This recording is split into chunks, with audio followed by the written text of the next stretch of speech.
So tell me, yeah, one good reason why I should watch Parda in theaters.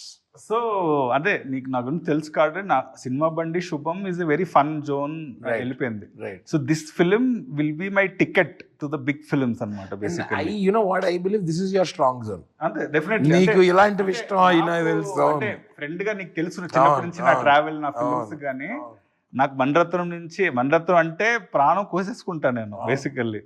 So శుభం చూసినప్పుడు అలా అనిపించదు, cinema బండి చూసినప్పుడు అలా అనిపించదు. But ఇందులో కంప్లీట్ నా ప్రాణం పెట్టేశాను ఈ సినిమాకి. అంటే టెక్నికల్లీ అంటే ఎన్ని సినిమాలు చేసినా this film is a baby అనమాట. నాకు చాలా ప్రాణం ఈ సినిమాకి. చిన్నప్పటి నుంచి ఎప్పుడో ఉన్న ఐడియా బేసికల్లీ ఇది.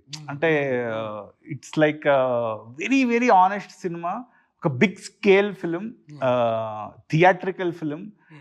అంటే చాలా మంది ఓకే నువ్వు చిన్న సినిమాలు తీసుకుంటూ వెళ్ళిపోతావులే అంటే వస్తాయి కదా ఆబ్వియస్లీ, ఓకే చిన్న కంటెంట్ తీసుకుంటూ వెళ్ళిపోతాడులే, ఇవన్నీ బ్రేక్ చేస్తుంది. అంటే ఒక డైరెక్టర్కి అది చాలా ఇంపార్టెంట్. సినిమా బండి చేస్తే ఆ సినిమాలాగే తీస్తా అనిపిస్తుంది.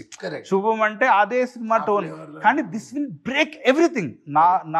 నా పాస్ట్ ఫిలిమ్స్ కానీ ఏది గుర్తు రాకుండా దిస్ ఫిలిం సోలోలీ ఈ ఫిలిం నాకు like I strongly believe this film will be a mark in my career అని నా ఖచ్చితంగా ఫీల్ అవుతుంది.